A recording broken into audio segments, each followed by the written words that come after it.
22 tahun kerja di museum. Nggak bosen tuh. Dari segi koleksinya memang luar biasa sekali. Itu kan dikumpulkan dari tahun 1778 ya. Jadi memang dulu kan yang 1778. 78. Udah Ya, tua banget. ya. Mereka mendirikan suatu lembaga Batavia untuk seni dan ilmu pengetahuan. Jadi kalau bahasa Belandanya Batavia Genootschap van Kunsten en Wetenschappen.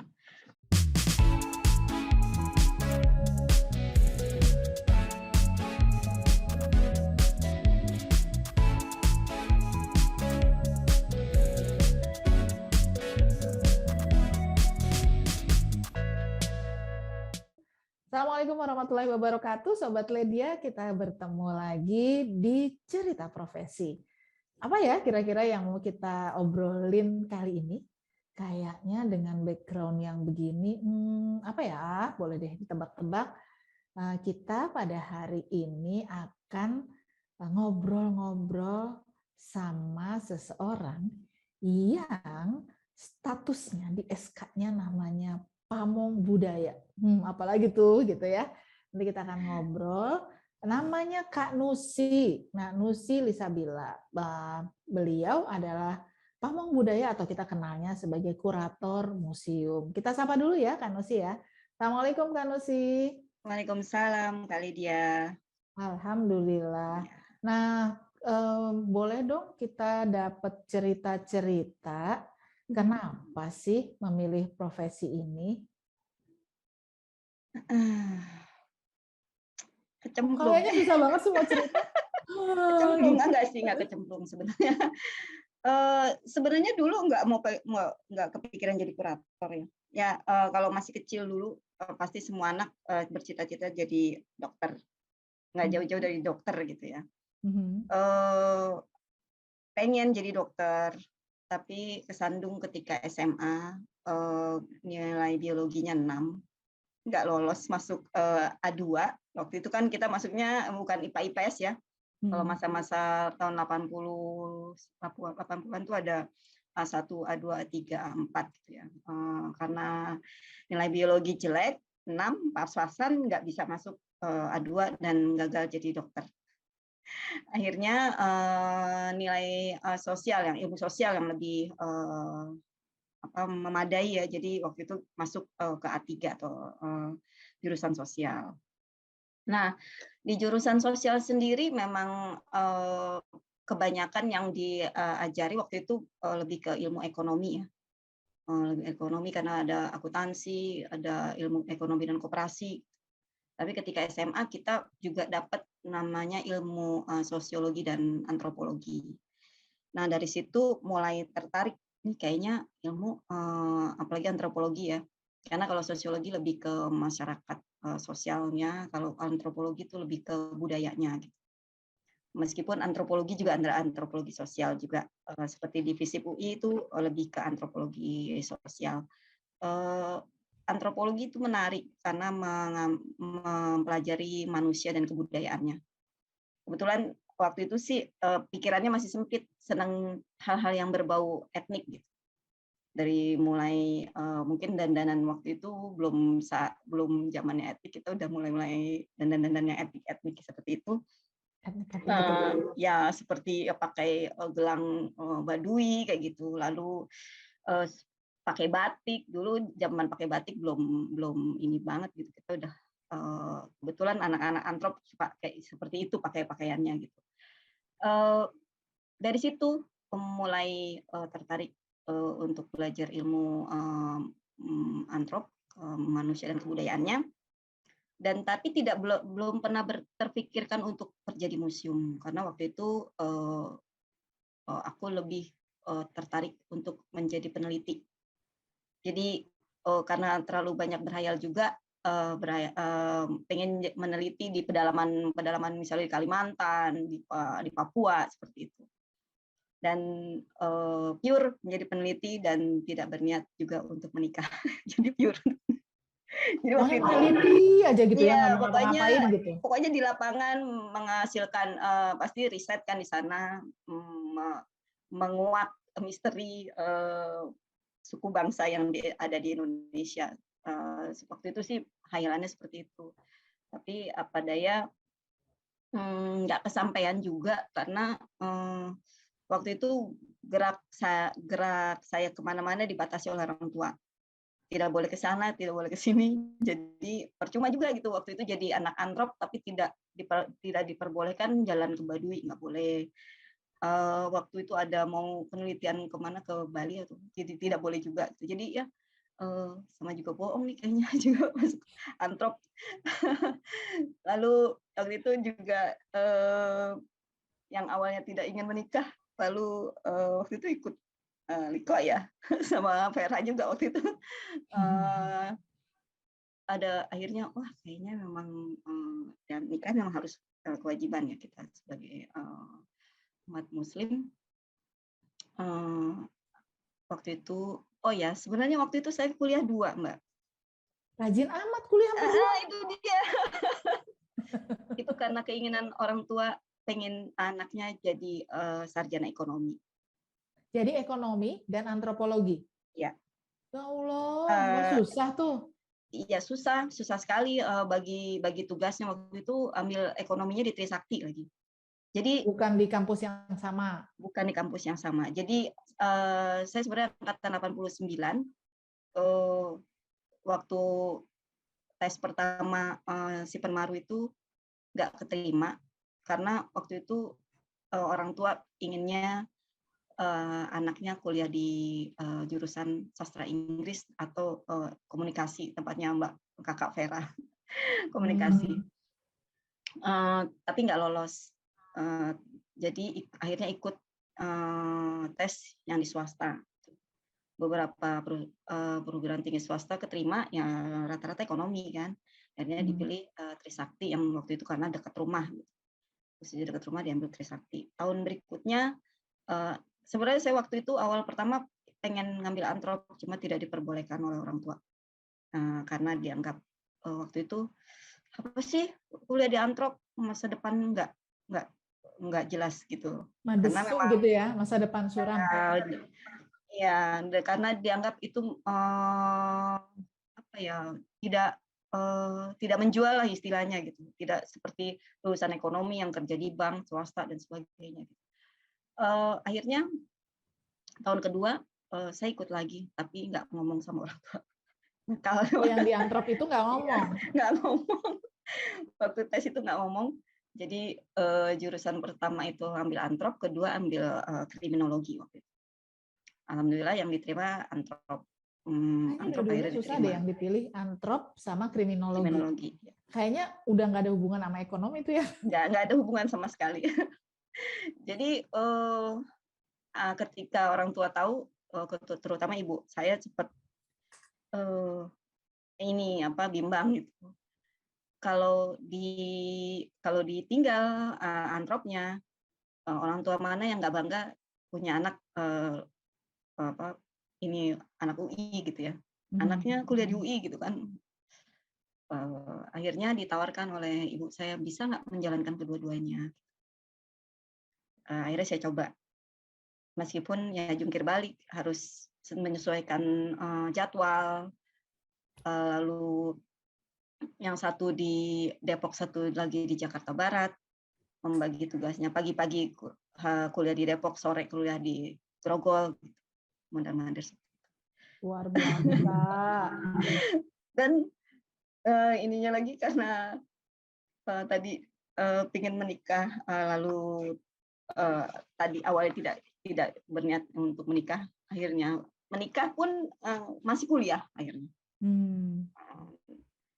Jadi memang akhirnya agak lama itu lulusnya gitu, karena harus di 2 tempat, lalu setelah menikah hamil dan harus cuti melahirkan dan sebagainya, jadi memang agak lama akhirnya lulusnya. Tapi alhamdulillah dua-duanya lulus. Kan Nusi, kan kuliah 2 nih, nggak ngomong sama orang tua. Kan kalau kuliah harus bayaran, gimana? Nggak, kalau setelah itu ditawarkan, apakah boleh, itu orang tua ibu saya menawarkan bisa nggak menjalani dua-duanya Oh, kuliah itu.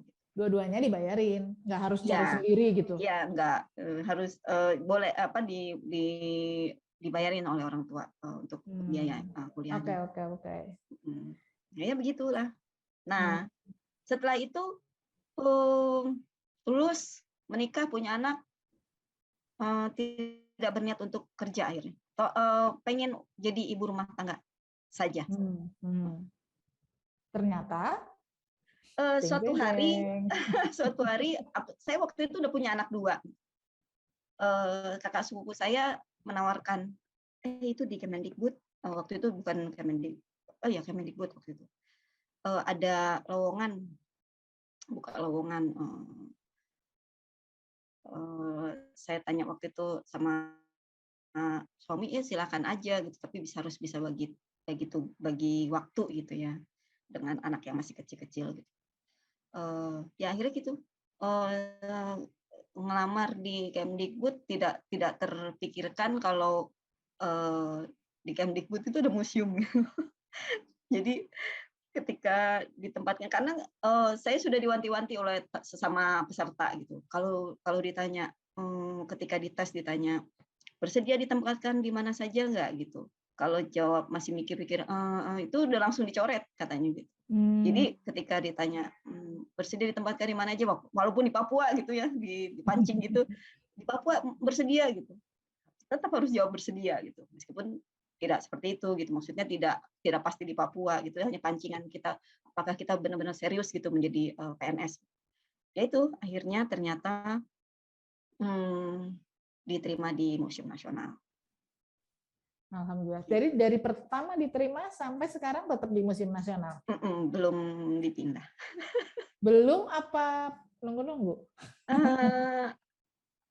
Moga-moga jangan ya. Jangan, ya. Habis udah kalau kata orang bucin Museum Nasional. Sudah Jadi jadi kayaknya kalau sambil merem jalan udah tahu ya pengkolan-pengkolannya ya. sudah jadi budaknya museum. Udah berapa tahun berarti dong? Dari 99, 23 ya. 23 tahun. di museum? Ya. Jadi kalau ditanya gini, ngapain aja 23 tahun di Uh, museum? Di museumin? nah itu jadi ada pergeseran pandangan ketika dulu orang itu dibilang kalau ditempatkan di museum itu dimuseumkan kan ya. Itu karena dulu dianggap museum itu tempat buangan orang-orang yang dianggap tidak memiliki prestasi dulu gitu, seperti itu. Dan Tapi sekarang udah enggak, Kak? saat ini di daerah masih berlaku seperti itu dan dianggap seperti itu. Padahal kalau tadi Kak Lydia menyampaikan kalau ke luar negeri suka ke museum-museumnya gitu kan, ya museum di luar negeri kan luar biasa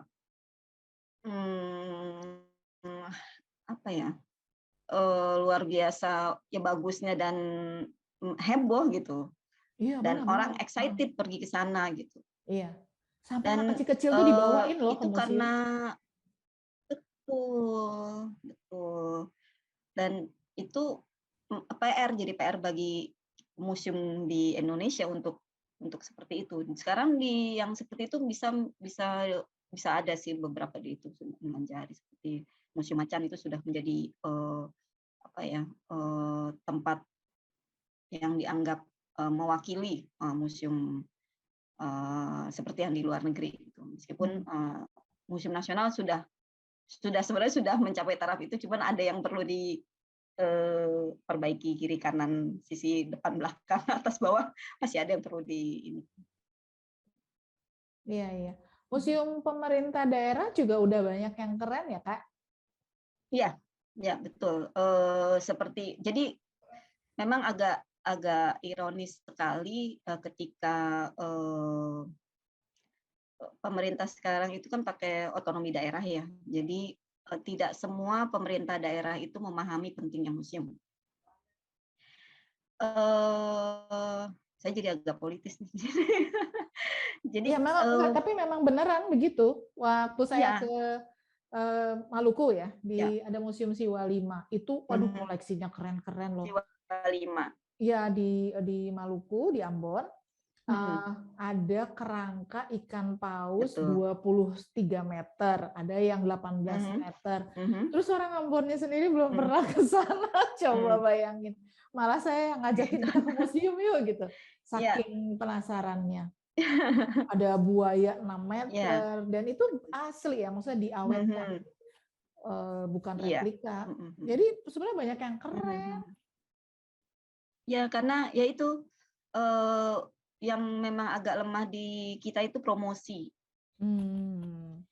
Promosi museum itu memang agak lemah gitu, apa, beda kalau di luar negeri gitu promosinya tuh memang dibuat sekeren mungkin gitu, apa, orang jadi penasaran pengen ke sana gitu. Ya itu memang Mhm. salah satu PR-nya juga promosi, promosi museum tuh penting, sangat Waktu penting. saya tugas ke Inggris sengaja memisahkan diri dari rombongan datang ke museum.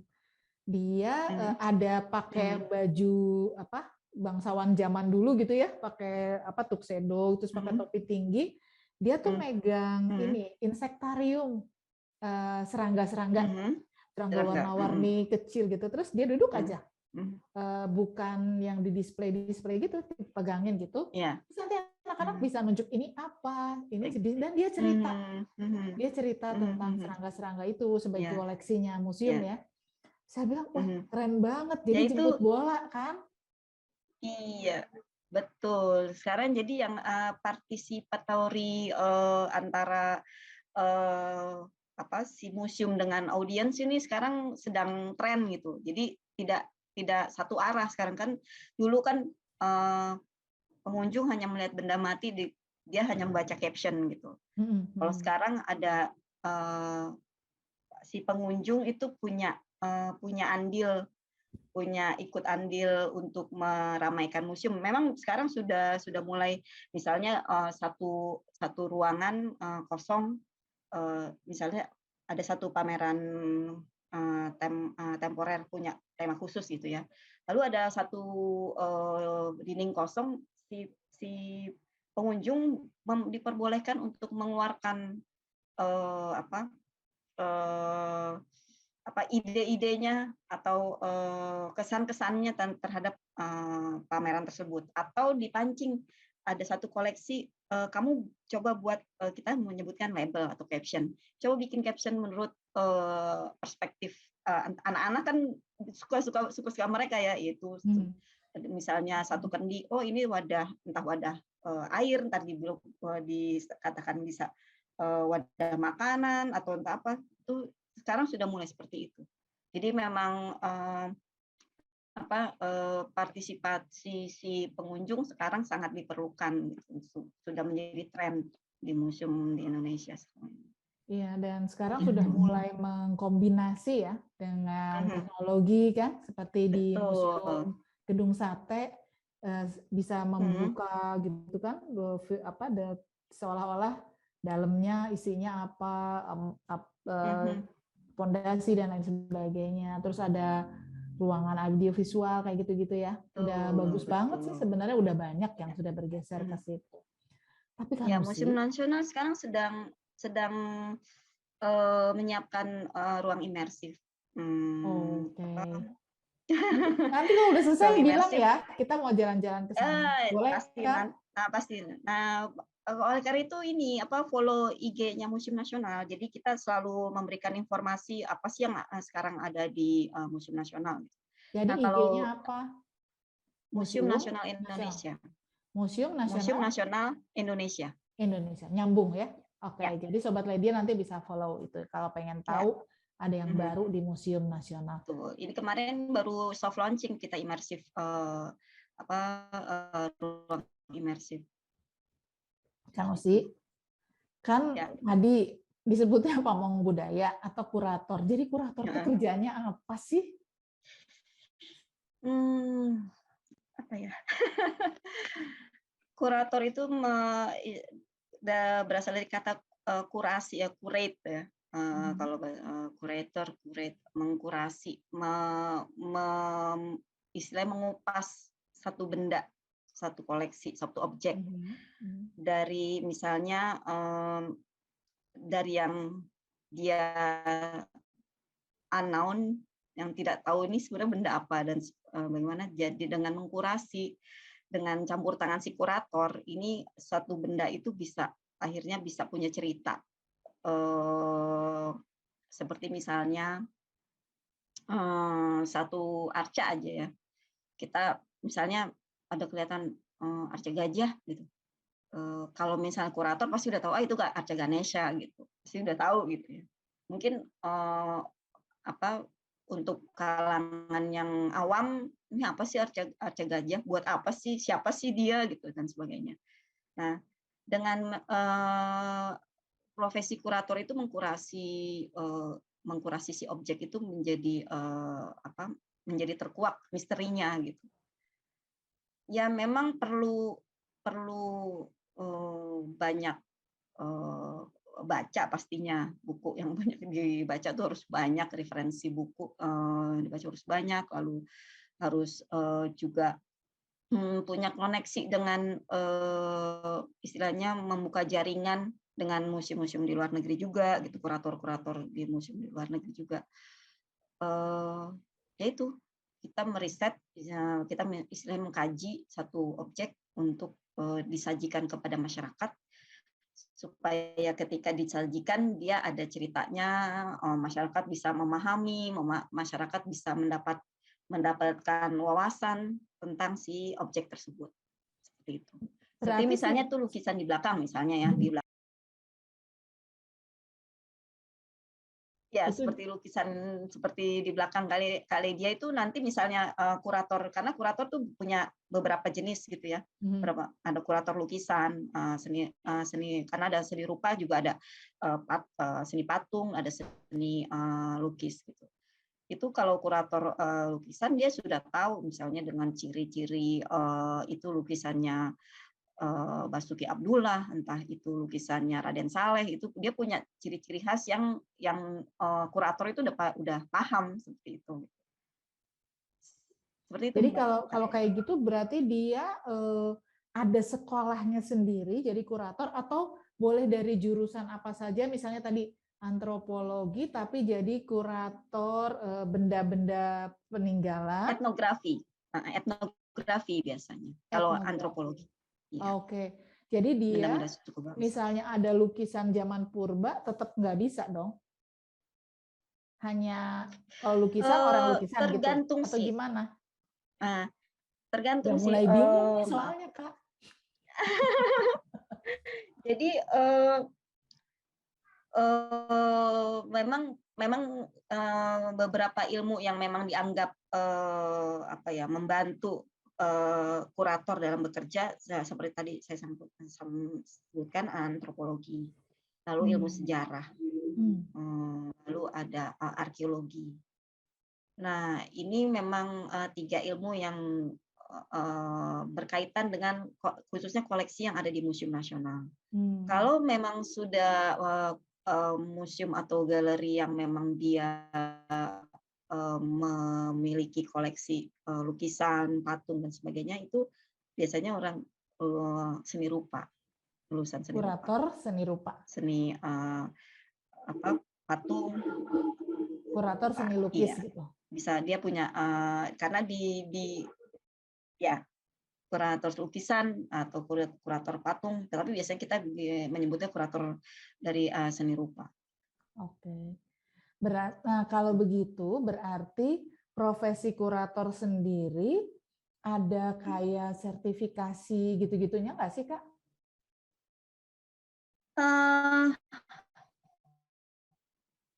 Harusnya ada ya. Kami sendiri seperti saya ada punya sertifikat kurator. Memang dikeluarkan waktu itu waktu itu kami memang karena di bawah Kementerian Pendidikan dan Kebudayaan diminta untuk ikut asesmen gitu, untuk mendapatkan sertifikat tersebut. Ada memang ada, dan itu memang menjadi legitimasi bagi kami kurator kalau memang kita sudah punya sertifikat gitu. Meskipun belum semua kurator di museum di Indonesia punya sertifikat tersebut.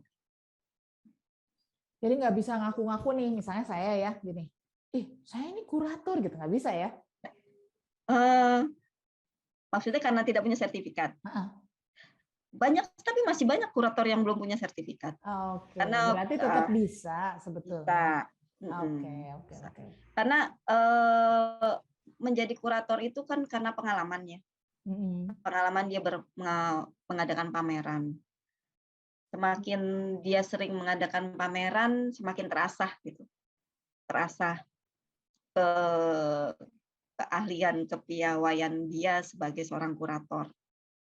Karena kalau di luar negeri, saya pernah tanya sama teman di luar negeri, waktu dari Museum Volkenkunde di Leiden ya, di Belanda.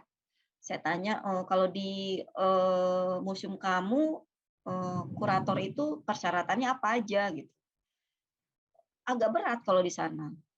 Dia harus lulusan PhD, minimal S3. Wow. Ya, betul. Seperti itu. Lalu dia harus rajin menulis di jurnal.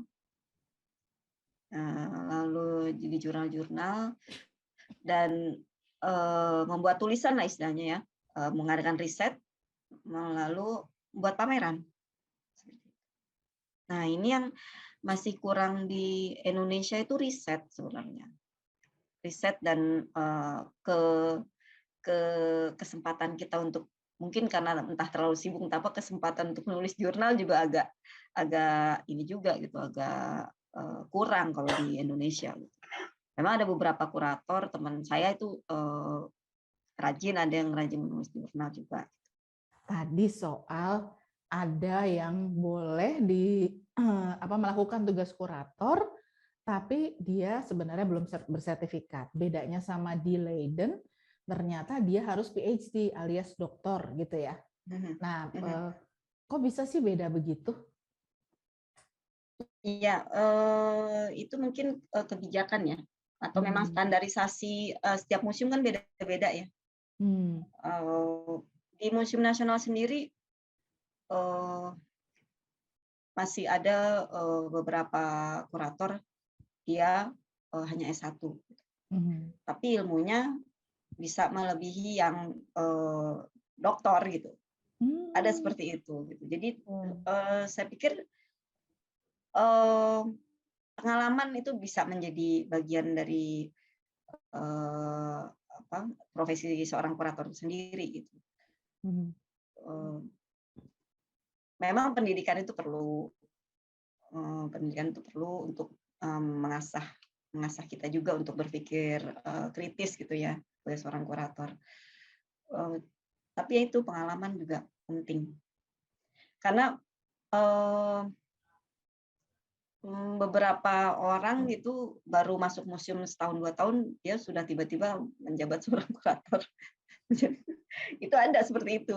Setahun ya belum sampai 5 tahun lah kerja di museum. Nah, itu tidak di Museum Nasional, maksudnya kerja di museum dia bisa tiba-tiba menjadi kurator. Mungkin pengalaman pamerannya baru sekali 2 kali tiba-tiba menjadi kurator. Jadi jam terbang itu berpengaruh ya? Sangat berpengaruh. Terus selain jam terbang, persoalan-persoalan yang dihadapi juga berpengaruh. Ya, jadi tadi saya hanya menyebutkan untuk mengkurasi satu objek ya. Itu salah satu bagian dari tugas kurator. Jadi output dari seorang kurator itu kalau tidak tulisan yang tadi saya sebutkan, tulisan di dalam jurnal atau tulisan lah gitu, tulisan apapun yang menulis tentang museum dengan koleksinya, output yang lain adalah pameran. Jadi yang kurator itu memang akan menghasilkan suatu pameran. Nah, itu membuat suatu pameran itu juga nggak mudah. Mulai dari kita membuat ide, kita mau bikin pameran apa ya, itu aja kita udah mikirnya jungkir balik gitu ya. Membuat pameran yang Karena gini, ada pameran itu muncul karena ego seorang kurator tuh bisa. Misalnya, Ya, saya karena pokoknya pengennya dia ini gitu. senangnya ya, karena dia Oh. senangnya koleksi ini, ya udah kita tentang ini aja gitu, ada seperti itu.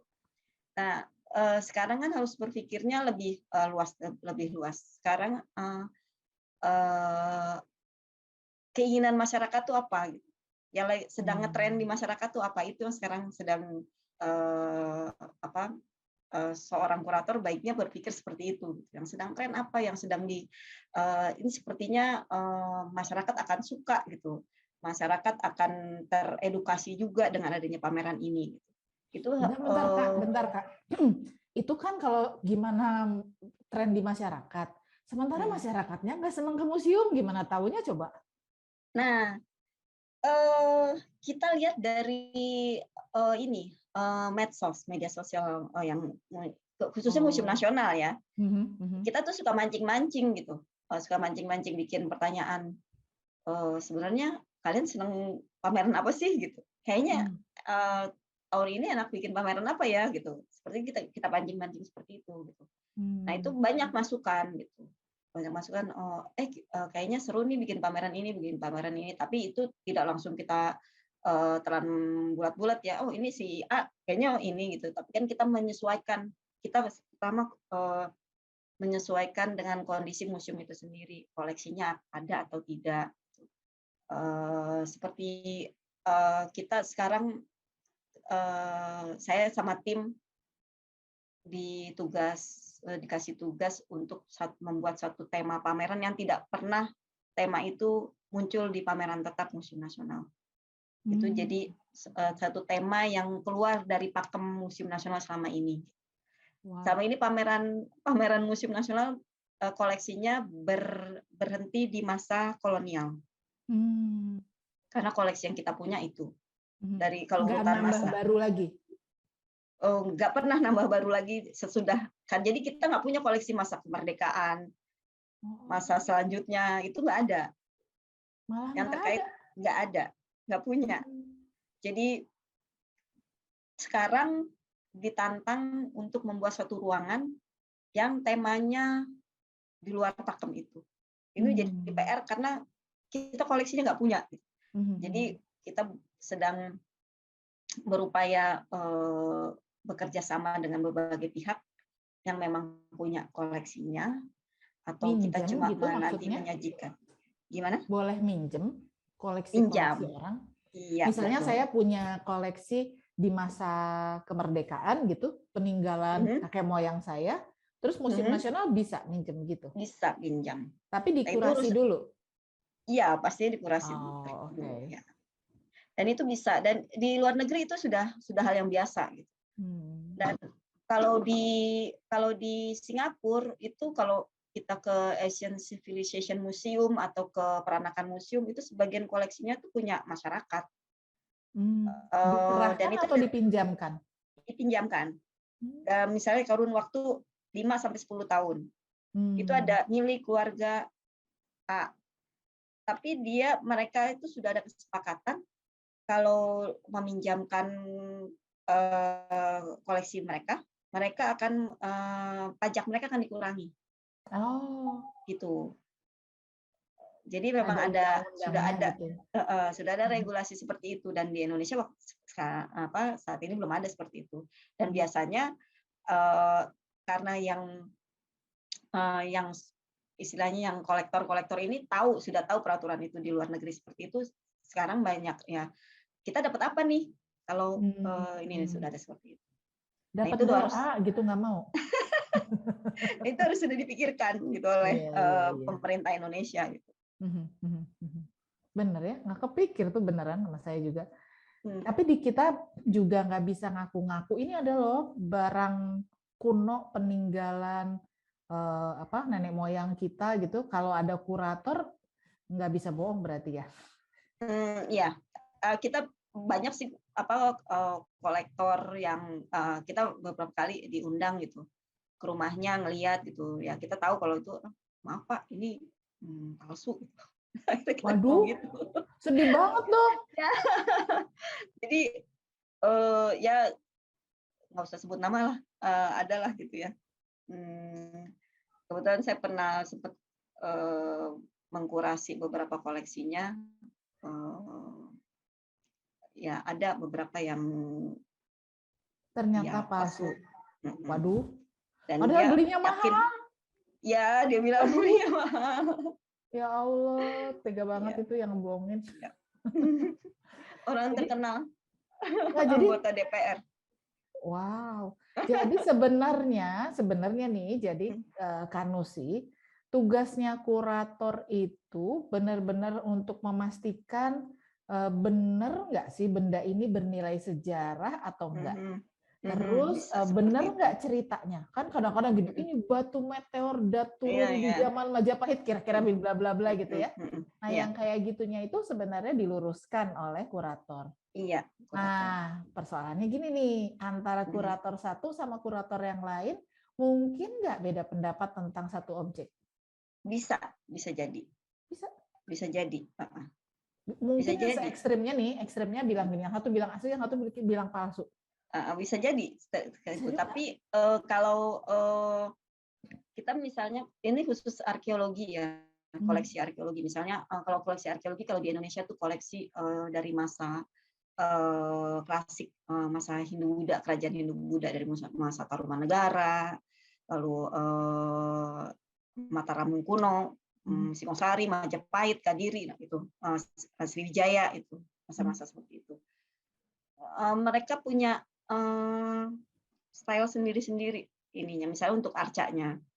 Jadi kurator yang memang dia sudah kepakarannya, tingkat kepakarannya memang sudah tinggi, dia bisa membedakan, oh ini gayanya Singosari, oh ini gayanya Majapahit, oh ini baru nih kalau ininya, karena tidak merepresentasikan gaya-gaya yang ada yang sudah mereka pelajari, dan ini gayanya aneh dan bisa jadi itu asli, tapi ketika lihat, oh ini dibikin supaya kayak kelihatan lama, misalnya.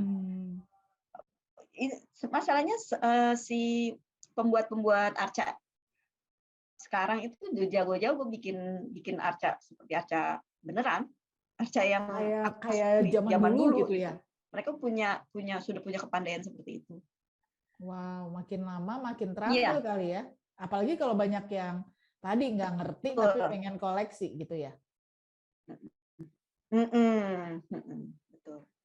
Wah, jadi memang ada beragam. Jadi di Museum Nasional sendiri ada kurator khusus tekstil, ada kurator khusus koleksi numismatik. Numismatik itu mata uang, koin-koin. Ada khusus itu.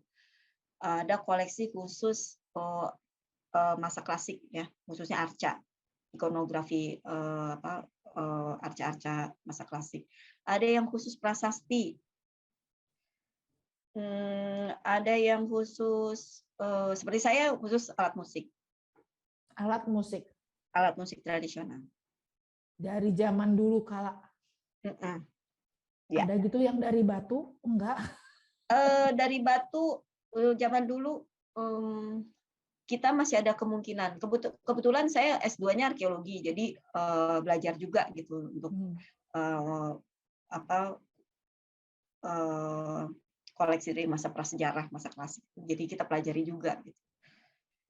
Jadi memang seperti saya sebutkan tadi, tiga ini, sejarah, antropologi, dan arkeologi itu memang penting gitu untuk di museum, khususnya museum sejarah kebudayaan ya. Seperti Museum Nasional kan museum sejarah kebudayaan.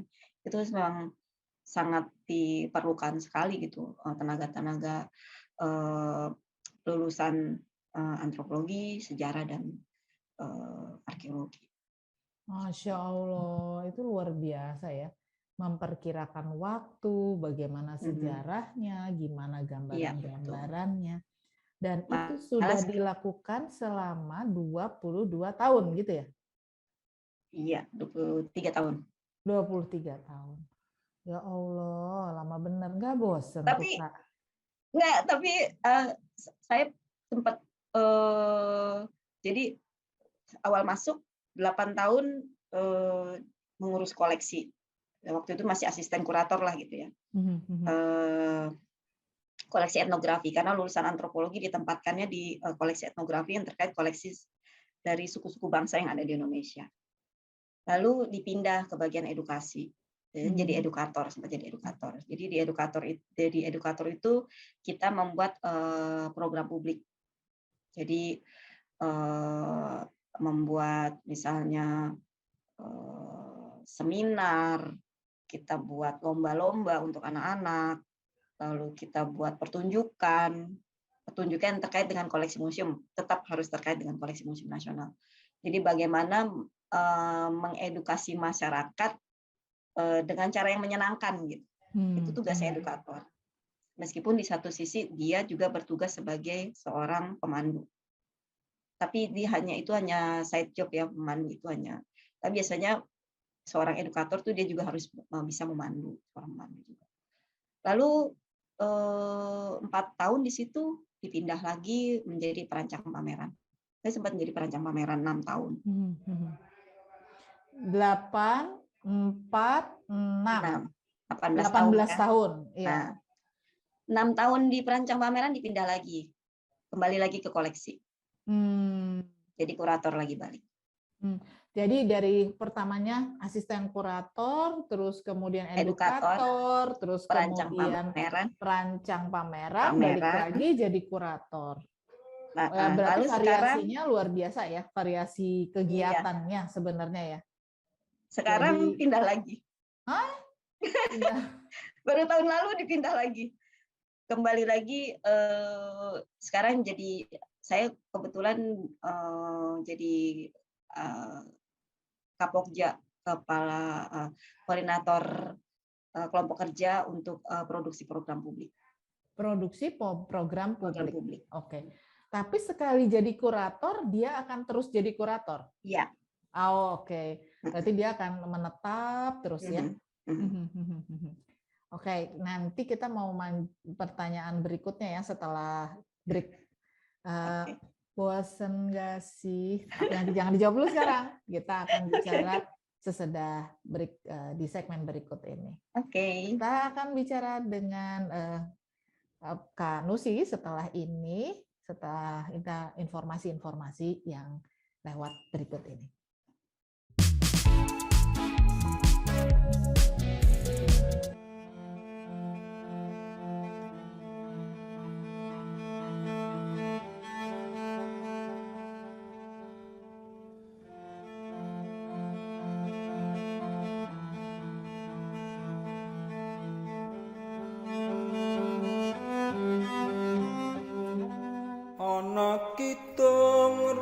Saing wengi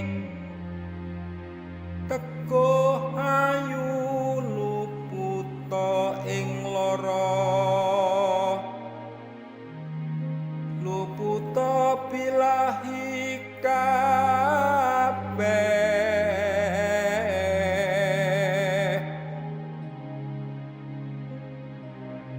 Halo Sobat Lady Hanifa, berjumpa lagi di Cerita Profesi.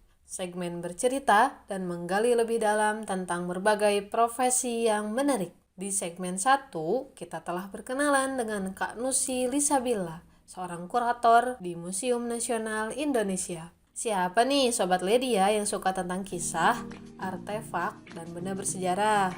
Di episode ini, dikupas tuntas tentang apa itu profesi kurator, bagaimana bekerja di Museum Nasional, dan apa saja sih yang menarik di museum itu. Ngomong-ngomong tentang kerja di museum, usut punya usut, Kak Nusi sudah sering loh mengadakan pameran di luar negeri. Wah, kok bisa ya pameran sampai go internasional seperti itu? Jadi tambah penasaran nih dengan profesi ini. Yuk, kita simak bersama cerita profesi bersama Kak Nusi.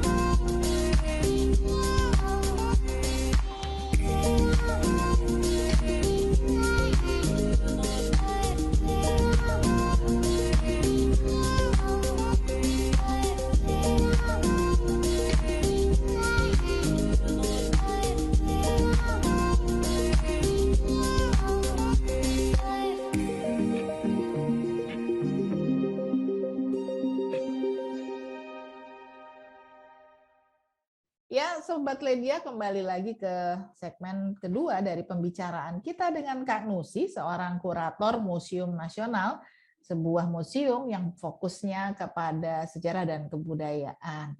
Tadi di segmen pertama, di akhirnya kita menyimpan satu PR buat Kak Nusi. 22 tahun kerja di museum, nggak bosen tuh. Gimana Kak Nusi? Enggak.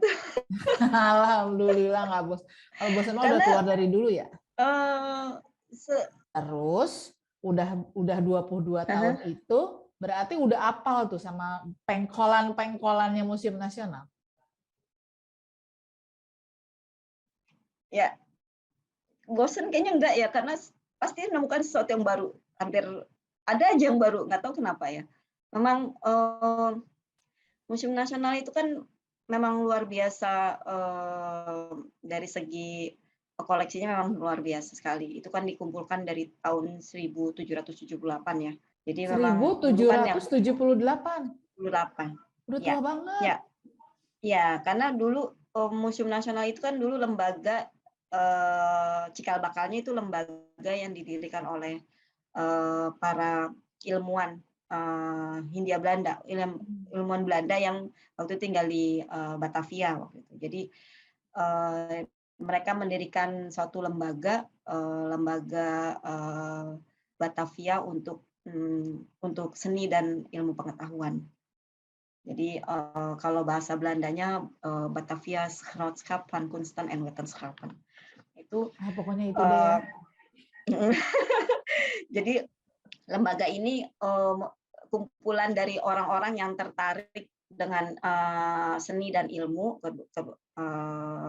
terutama ilmu seperti etnografi, arkeologi, lalu fisika, kimia, itu semua biologi juga menjadi bagian dari perkumpulan ini. Jadi mereka, para ilmuwan ini kan melakukan riset ya ke berbagai daerah. Ketika pulang itu mereka selalu bawa, seperti kita bilangnya cindera mata gitu, tapi itu hasil kajian mereka gitu, hasil riset mereka. Jadi mereka bawa, dikumpulkan ini di satu rumah di Jalan Kali Besar. Waktu itu tahun 1778 itu ada Radermacher menyumbangkan satu rumahnya, satu bangunan untuk lembaga tersebut gitu.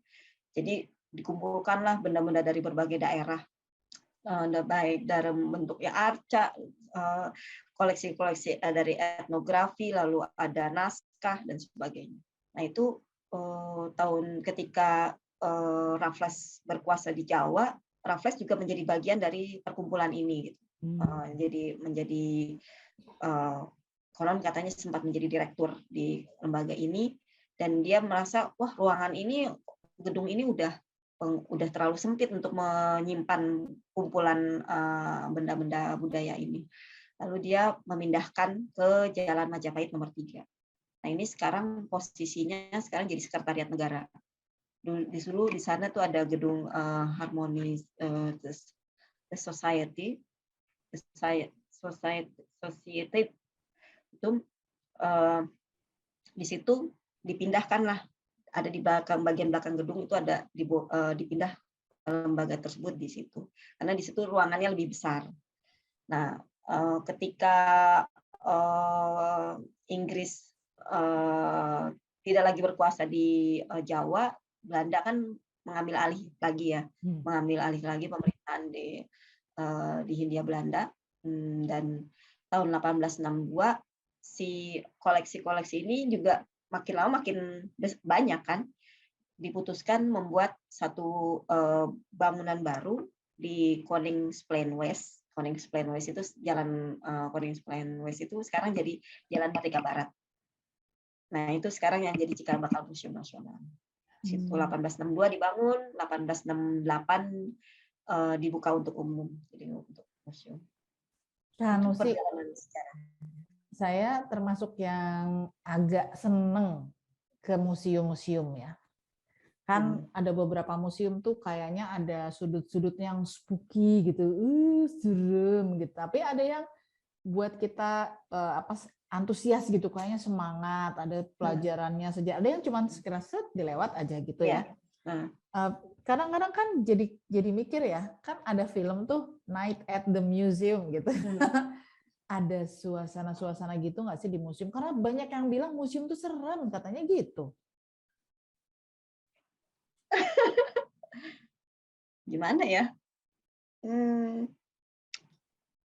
Bagi saya sih wajar ya kalau memang ada sesuatu ya. Kalau saya di museum, di rumah pasti juga, di rumah masing-masing sebenarnya juga ada gitu. Kalau misalnya kita yang muslim kan suka ini, kalau ada patung tuh bisa dijadikan tempat bersemayam jin gitu kan ya. Ada kepercayaan seperti itu. Nah, bisa Diceritain dibayangkan kayak di gitu tambah nggak pada mau ke museum kali. Nah, itu dia. Kalau menurut saya dimanapun mereka tuh pasti ada, gitu. Tidak hanya di museum. Gitu. Dan kalau di Museum Nasional itu sendiri, ya tadi kita sampai membuat filmnya. Kalau itu memang hanya ada di pikiran kita aja. Kalau itu ada gitu ya. Ya kalau mungkin bisa ditanyakan ke pengunjung-pengunjung lain, pernah nggak sih diganggu gitu bagaimana? Filmnya jadi film apa? Jadi film ini ada di YouTube Museum Nasional. Jadi tahun kemarin itu kami punya 4 proyek diminta untuk membuat film. Ini proyek pertama karena selama ini tidak pernah namanya museum tuh membuat film yang untuk biasanya filmnya film dokumenter, tapi ini bukan dokumenter, ini lebih ke web series gitu. Yang pertama film percintaan, tapi terkait dengan koleksi Museum Nasional.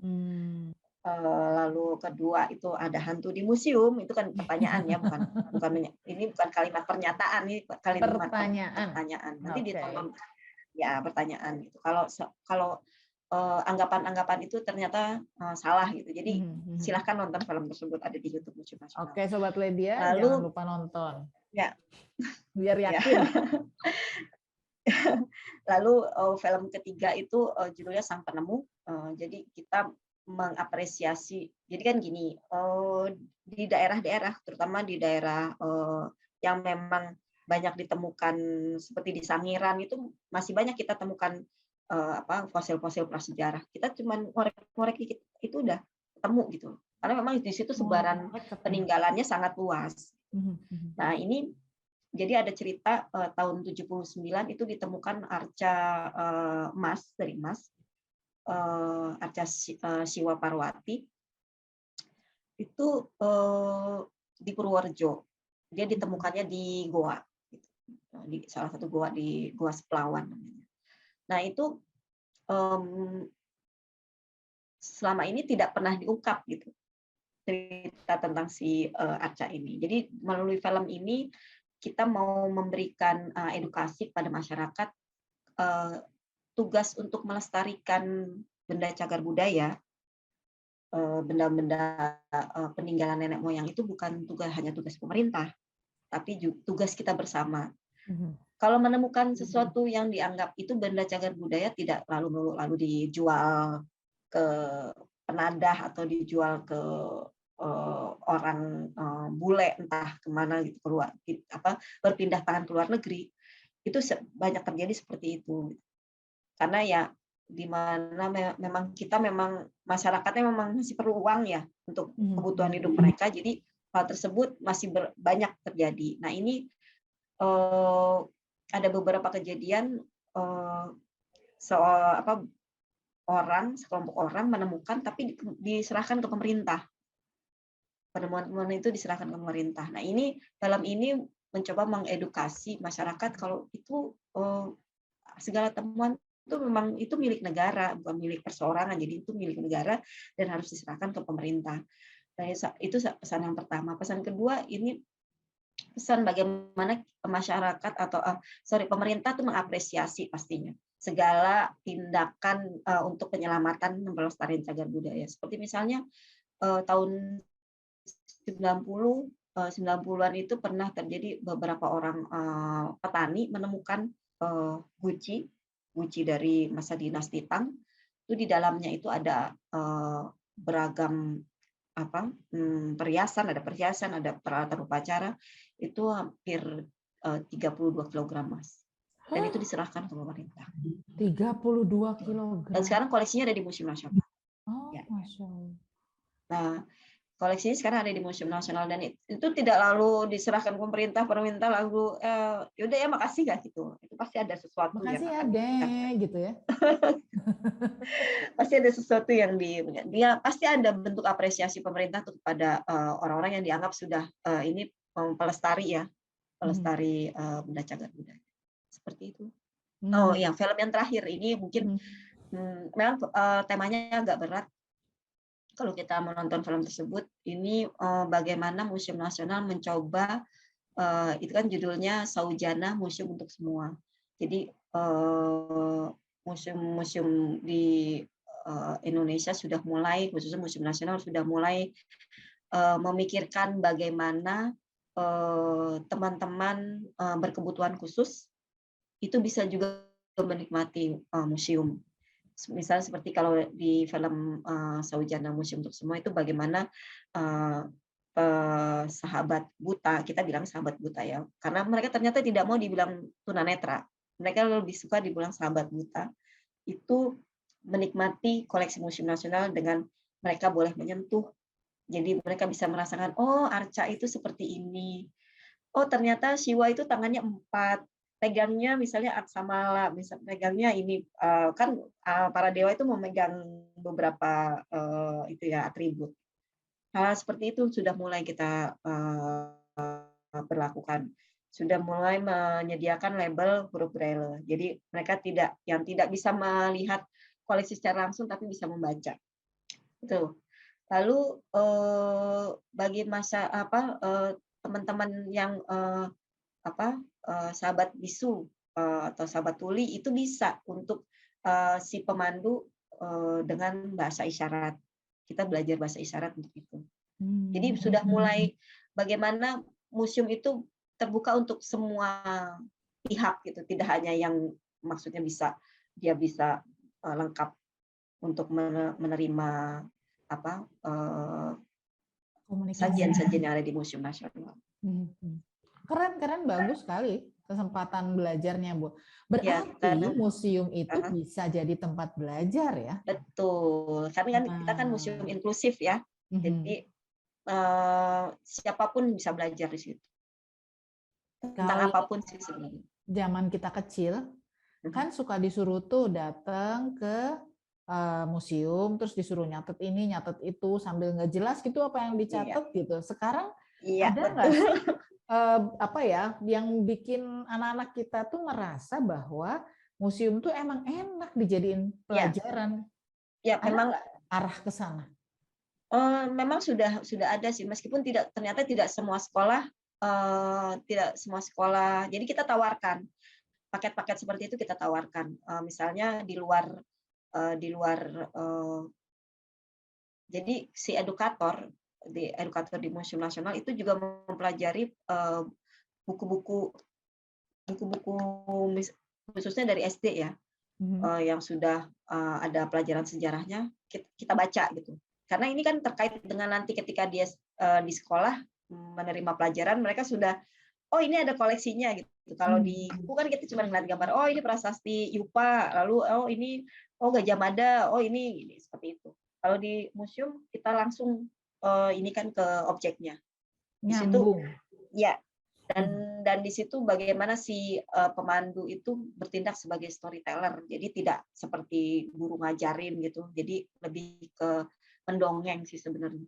Itu sudah mulai seperti itu di museum.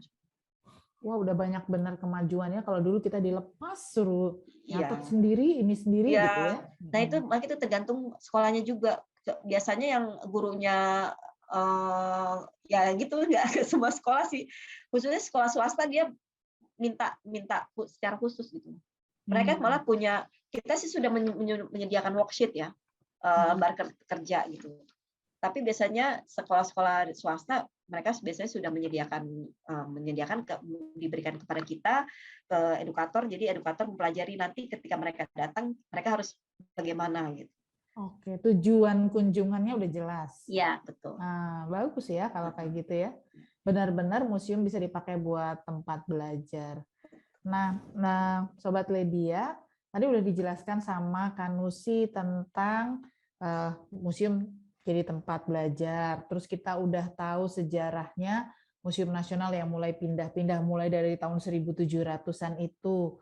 Kemudian ada proses-prosesnya, kita nyiapinnya, ya apa aja yang dikerjain sama Kanusi. Nanti kita mau nanya yang lebih spesifik sama Kanusi setelah break beberapa saat ini. Kita tunggu ya.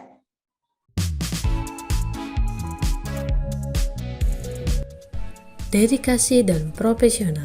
Itulah dua kata yang menggambarkan sosok Kak Nusi dengan 23 tahun lamanya mengabdi untuk Museum Nasional. Pameran demi pameran telah dijalani dari dalam negeri hingga luar negeri.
Lamanya pengabdian tidak menjadikan beliau bosan dalam menjalankan pekerjaan sebagai kurator Museum Nasional hingga saat ini.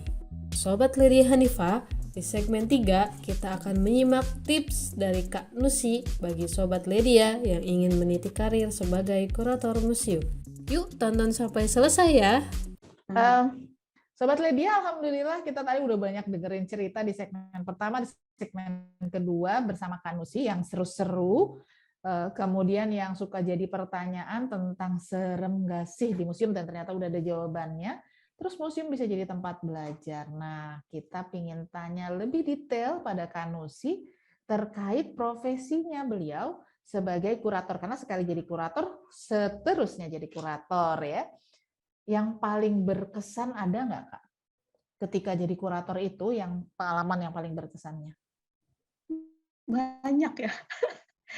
Yang paling deh, yang paling berkesan itu waktu pertama kali membawa koleksi ke luar negeri. Koleksi kita?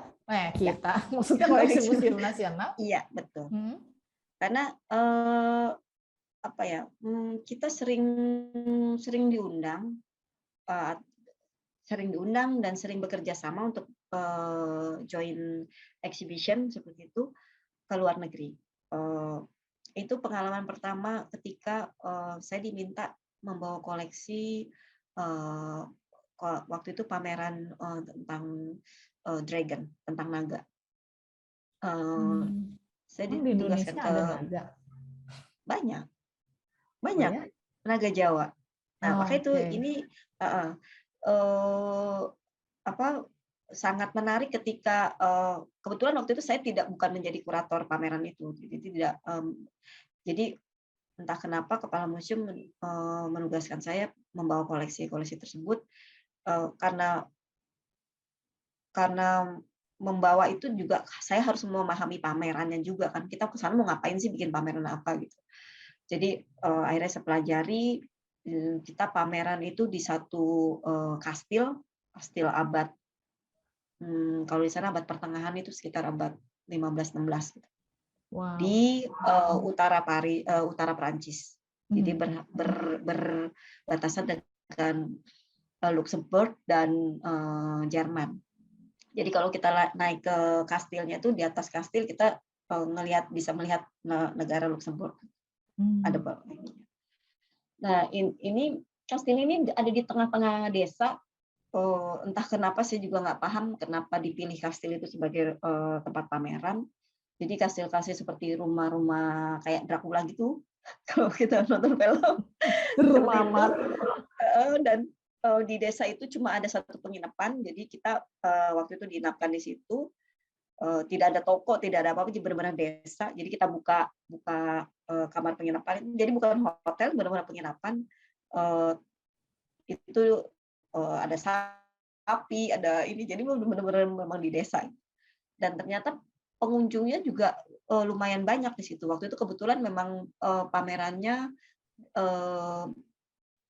itu dibuka itu bulan April ya, bulan April, dan ditutupnya bulan Oktober ketika memasuki musim dingin gitu.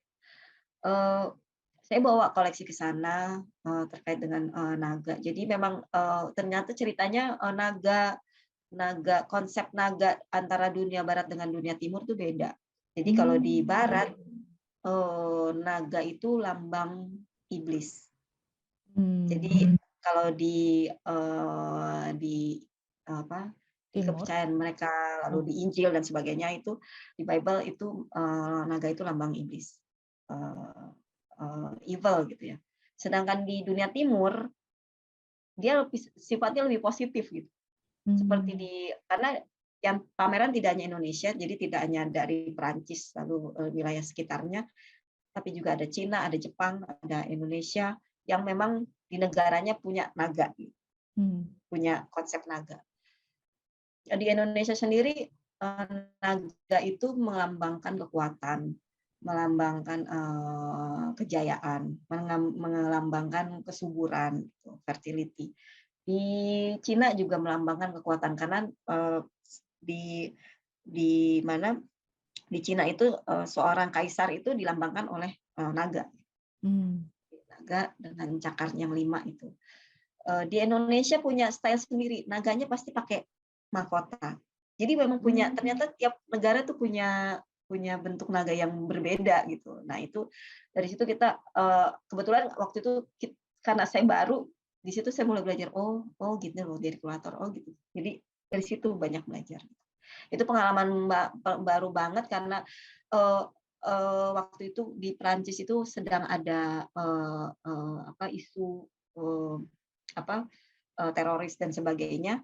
Saya sempat nggak mau berangkat karena katanya yang pakai hijab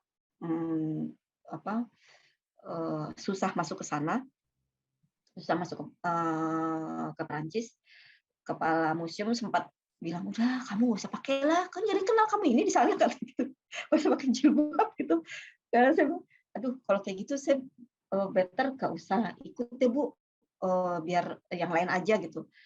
Tapi kamu yang harus ini gitu. Jadi saya waktu ke sana itu udah siap-siap kalau misalnya memang nggak boleh gitu, udah siap-siap flare, lalu pakai topi kupluk itu, yang penting ketutup gitu leher dan itu. Tapi alhamdulillah karena koleksi yang saya bawa itu ada berliannya dan sebagainya, ketika kebetulan saya berangkat sendiri dengan membawa itu sendiri. Iya. Nggak takut dirampok orang? Nah itu. Jadi karena koleksi sendiri ya, nanti tidak bareng sama kita, jadi karena koleksinya ada yang besar, dia di kargo sendiri, kargo khusus. Jadi ketika turun di ini harus celingak-celinguk, udah nggak ada yang bahasa Inggris, bahasa Perancis semua kan. Lalu tiba-tiba ada orang berseragam seperti polisi. Saya udah aduh kena deh nih, karena pakai hijab ya. Udah nggak ada yang kenal lagi, udah gitu. Dia pakai bawa ya nama Miss Nusi. Saya dikawal dong keluar dari situ tanpa karena membawa koleksi. Ya iyalah. Saya tuh membayangkannya ya, Kanusi dari Indonesia bawa barang berharga itu di sini aja dikawal polisi segala macam kan. Ya. Kalau di Betul, ini betul. dibawa ke kampung orang gimana kan gitu. Iya. Alhamdulillah ternyata dikawalnya pas udah sampai sananya ya. Iya, dan dari Paris menuju si kastil itu kan kayak perjalanan dari Jakarta ke Jogja. Jadi selama perjalanan darat itu saya naik ke truk kontainer yang besar itu dikawal polisi sepanjang jalan. Seperti itu. Itu pengalaman yang memang ini sih, memang ya baru jadi ya norak dikit lagi waktu itu karena masih meraba-raba saya harus ngapain ya di sana. Terus itu kalau ditanya tentang naga Indonesia gimana ya, soalnya kuratornya nggak ada yang pergi gitu, nggak ada yang ikut, saya cuma sendiri gitu. Jadi mau nggak mau sepanjang jalan saya harus belajar, ketika ditanya harus tahu ini naga Indonesia seperti ini, bedanya dengan naga yang negara lain seperti ini. Gitu Kakak Lydia. Itu dari April sampai Oktober full di sana? Nggak pulang-pulang? Pulang, karena setelah pembukaan pameran kita pulang. Oh, cuma nganterin doang? Nganter, iya. Terus abis itu mereka tanggung jawab gitu? Iya, nganter dan ikut mendisplay. Oke. Ikut mendisplay. Terus pulangnya? Tim lain lagi yang akan menjemput. Oh, kirain naganya bisa pulang sendiri. Jadi memang agak ketika kita bawa koleksi seperti itu tidak serta-merta udah kasih gitu. Kita ada loan agreement, ada asuransi seperti itu. Jadi tidak main kasih. Ya yang paling ini sih memang yang paling agak besar itu tahun 2017 kemarin kita bawa hampir 390 koleksi ke Belgia. Itu yang juga karena koleksinya berangkat duluan gitu, kitanya belakangan gitu. Kita ketika koleksi itu berangkat ke bandara sebanyak itu dikawal polisi, saya sama teman-teman nangis karena khawatir nggak ketemu lagi sama koleksi. Ya Allah, kayak ngelepas rombongan haji gitu kali ya? Betul, kita tuh aduh bener-bener deh. Nggak tahu ya, mungkin ya itu dia bucin banget gitu kita. Berarti ada dong koleksi kesayangan. Ada. Ada. Sampai gini, kalau di koleksi itu dibagi-bagi ke staf museum, kamu pilih apa? Mau pilih yang mana kan kita suka berhayal kayak gitu ya. Ada Arca Manjusri. Itu Arca kesayangan saya. Arca kesayangan. Arca kesayangan. Bahkan agak-agak ini juga, saya juga suka Arca Ganesha dari Candi Banon itu juga dia apa ya? Nggak tahu lah, aku suka jadi agak-agak ini juga sih, suka ngomong sendiri sama dia, suka apa kabar? Gini suka gitu sih. Suka ngajak ngobrol sih akhirnya. Untung dia nggak jawab. Iya, kalau jawab gimana ya? Tapi kadang-kadang kan kita juga gitu ya, ketemu kucing, Cing apa kabar, kan suka gitu ya. Sama kali ya kayak gitu ya. Iya baik. Kak, selain kalau jadi kurator, apakah berarti sepenuh waktu hidupnya itu harus di museum atau sebenarnya ada yang bisa kita sumbangkan di luar museum kepada masyarakat? Oh, bisa banget ya. Jadi gini, kebetulan kalau apa ya, sharing kita ke masyarakat ya selain di Museum Nasional, teman-teman kurator di Museum Nasional itu sering diundang untuk sharing pengalaman ke museum-museum di daerah. Atau seperti tahun ini Museum Sono Budoyo, tidak hanya Museum Sono Budoyo sih, Dinas Yogyakarta. Dinas Yogyakarta membawain banyak museum ya di Yogyakarta. Itu berencana harusnya tahun kemarin karena COVID jadi nggak jadi, ingin belajar bagaimana membuat satu pameran mulai dari nol, mulai dari konsep tadi ide mau bikin pameran apa, lalu konsepnya seperti apa pamerannya, kan sekarang kita lagi lagi trennya pamerannya virtual gitu ya. Karena pandemi ini jadi banyak dibuat pameran virtual. Lalu setelah buat konsep kan si kurator membuat storyline, alur kisah. Pamerannya mau bikinnya seperti apa sih? Ceritanya ketika masuk ke ruangan ada apa? Ruang setengahnya ada apa? Koleksinya apa aja? Itu tugas kurator juga. Nggak cuma Membuat naruh-naruhin alur barang kisah, gitu ya? memilih koleksi yang mau di display, yang mau disajikan apa aja, itu juga tugas kurator. Setelah itu, setelah udah memilih koleksinya, membuat narasinya, itu juga tugas kurator. Begitu. Jadi panjang, tapi itu tidak hanya suatu pameran itu tidak hanya apa? Jadi tapi tidak melulu itu tugas kurator semata kalau dari untuk suatu pameran. Jadi itu hasil kolaborasi dari berbagai pihak. Karena di museum itu tidak hanya ada kurator, tapi ada edukator tadi seperti yang tadi aku sampaikan. Ada edukator, lalu ada konservator. Konservator itu orang yang memelihara kondisi koleksi. Bagaimana si koleksi tetap dalam kondisi yang baik. Misalnya kalau ada debu dibersihkan, ada jamur, apalagi di Indonesia amat sangat mudah tumbuh jamur di koleksi-koleksi tersebut. Karena lembab, tempat kita lembab. Bagaimana si konservator memberikan rekomendasi koleksi ini sudah tidak layak untuk di-display karena sudah rapuh. Kalau display tidak boleh digantung. Itu jadi memang ada kerjasama berbagai pihak. Plus si perancang pameran, lalu ada si penata pameran. Nah ini, tim ini yang membuat suatu pameran itu ada kurator, konservator, perancang pameran, penata pameran. Ketika pameran sudah ada nih, sudah terbentuk, itu tugas edukator how to present to the audience. Bagaimana dia istilahnya melalui storytelling-nya bercerita tentang ini loh pameran ini tentang A, B, C, D.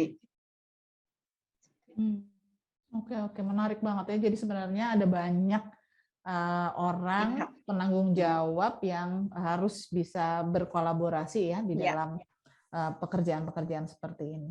Kak, terakhir Kak, kalau Sobat Lydia pengen jadi kurator atau apalah ya tadi apa kok yang menjaga apa konservator, kurator dan kawan-kawannya lah kira-kira gitu. Apa sih yang harus sudah disiapkan dari sekarang ketika masih masa sekolah? Yang penting sekarang itu passion dulu ya. Dia harus ada passion ke museum. Itu penting banget. Kalau dia tidak ada passion ke museum, bisa museum, dibangun nggak? Atau harus udah ada bawaan lahir? Kayaknya bisa dibangun deh. Bisa dibangun ya. Karena dia kan ada istilah tak kenal maka tak sayang gitu. Karena dia belum nyemplung ke situ, dia belum tahu kan masih buta. Ada memang orang sudah dari awal memang dia sudah passionnya sudah ke situ. Tapi passion ini sebenarnya bisa dibangun gitu. Misalnya kalau untuk kurator sendiri tadi sudah disebutkan ilmu-ilmu ya, ilmu-ilmu yang harus misalnya untuk persiapan untuk menjadi seorang kurator ya dia memang tidak jauh-jauh dari ilmu sosial dan humaniora ya. Di situ ada arkeologi, sejarah dan antropologi. Lalu sosiologi sebenarnya juga masih bisa. Nah, ketika konservator Museum Nasional itu kebanyakan dari MIPA. Jadi ada yang lulusan geologi, ada yang lulusan kimia. Itu banyak. Anak teknik kimia ITB juga ada dari konservator. Untuk menjadi seorang edukator, dia memang latar belakangnya kebanyakan memang dari ilmu pendidikan. dari ilmu pendidikan. Jadi memang misalnya anak apa dulu yang IKIP, sekarang apa namanya, UNJ UNJ. gitu, seperti UNJ, eh, seperti itu memang biasanya cocok jadi di edukator gitu. Meskipun tidak menutup kemungkinan si sejarah dari sejarah arkeolog dan antrop jadi edukator juga bisa sebenarnya gitu. Jadi bagaimana dia meng-create suatu program publik aja sih sebenarnya, apa yang sesuai dengan pangsa pasar gitu, disesuaikan dengan pangsa pasar. Kan biasanya kan seorang orang yang kuliah misalnya dia berbasis, kalau UNJ kan guru gitu ya misalnya ya, dia kan tahu ininya apa, keinginan anak-anak tuh seperti apa, ilmu psikologinya pasti pernah dapat kan ya kalau di mereka. Lalu untuk merancang pameran biasanya memang anak desain pastinya gitu. Anak desain meskipun di Museum Nasional ada anak lulusan arkeologi S2 dari Prancis, tapi dia otodidak, bisa mendesain, akhirnya dia juga bisa ditarik menjadi desainer pameran gitu. DKV itu juga biasanya membuat desain grafis suatu pameran. Kalau untuk kalau itu kan misalnya kalau berhenti seperti itu aja kan kayaknya sayang ya. Kita di sini perlu apa? Di sini kita perlu seorang istilahnya promosi untuk mempromosikan si museum itu sendiri. Itu kan berarti dari orang marketingnya. Perlu humas, bagaimana dia mengkomunikasikan si museum kepada pihak luar, pihak stakeholder museum. Bagaimana museum bisa membuka jejaring keluar, membuka networking kepada halayak luas. Jadi memang banyak sih PR-nya dan memang banyak yang harus disiapkan. Kalau misalnya tadi teman-teman mau menjadi misalnya bekerja di museum gitu. Jadi jangan berpikir bekerja di museum ya udah bekerja museum nggak ngapa-ngapain dan sebagainya. Peluangnya itu luas banget sekarang. Kita bisa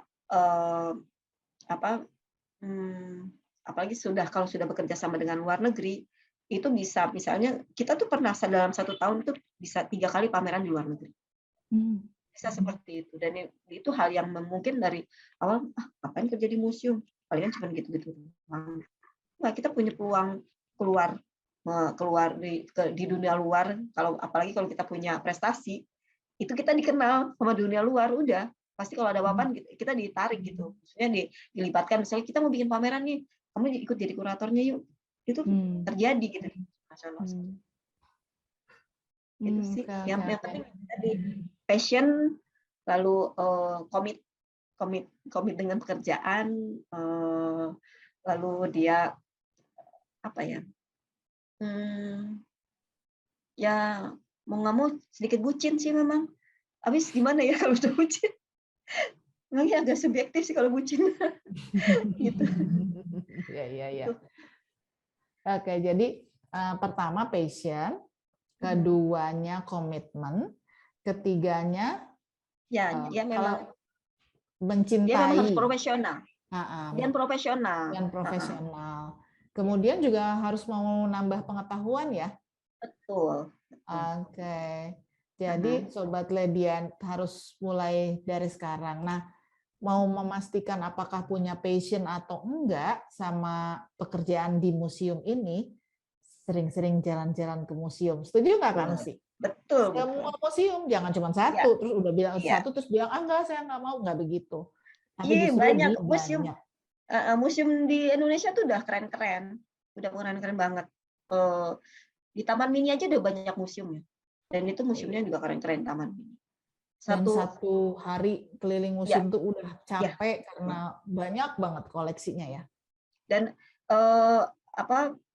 sudah banyak fasilitas yang selama ini memang mungkin karena dianggap museum itu ngapain sih ke museum gini.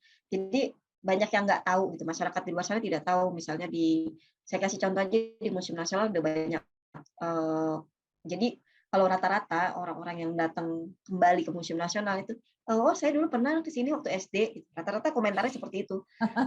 Iya benar. Karena Saya juga. wajib gitu ya. Karena wajib waktu itu kita harus ke museum gitu. Ketika datang, wah sekarang udah kayak gini ya, wah keren ya, dan sebagainya.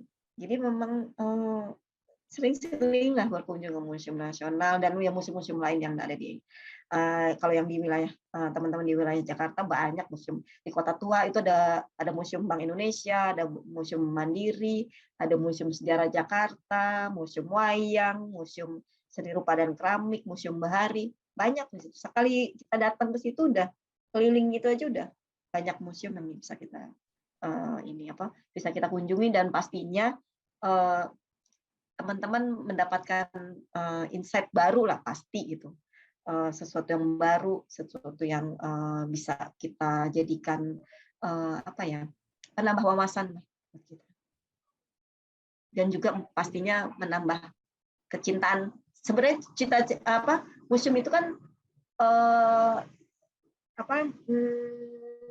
tujuan yang, apalagi Museum Nasional, tujuannya itu untuk menambah bagaimana seorang anak Indonesia bangga menjadi bagian dari bangsa Indonesia. Iya, betul. Luar biasa ya. Jadi, Sobat Ledia, jangan bilang dulu nggak mau kerja di museum. Jalan-jalan dulu ke museum, supaya tahu ada banyak hal yang menarik, bisa buat kita belajar, dan kita juga bisa menyalurkan hobi, melihat sesuatu yang nggak pernah kita lihat sebelumnya, dan kita bisa tahu ya dengan penjelasan Kak Nusi tadi, ternyata di museum itu banyak sekali latar belakang pendidikan yang bisa dioptimalkan untuk memperbaiki semua hal yang berkaitan dengan museum itu. Jadi pertama passion, kedua komitmen, ketiga mencintai, keempatnya mau meningkatkan pengetahuan, dan kelima tadi apa kan Lucy? Profesional gitu ya. Jadi ini jadi bagian yang bakal selalu muncul pada semua profesi karena passion tadi, tapi jangan keburu mengambil keputusan sekarang bahwa saya nggak passion di situ. Coba dulu, lihat dulu, jalan-jalan dulu ke museum, siapa tahu ada insight yang tidak pernah kita bayangkan sebelumnya. Kak Lucy, terima kasih banyak, jadi kita tahu tentang museum. Meskipun saya agak-agak suka jalan-jalan ke museum, ternyata banyak yang saya nggak tahu ya, sehingga tadi banyak sekali insight dari Kak Lucy yang luar biasa buat kita semua. Jadi Sobat Ledia, kapan mau keliling museum? Ajak-ajak ya.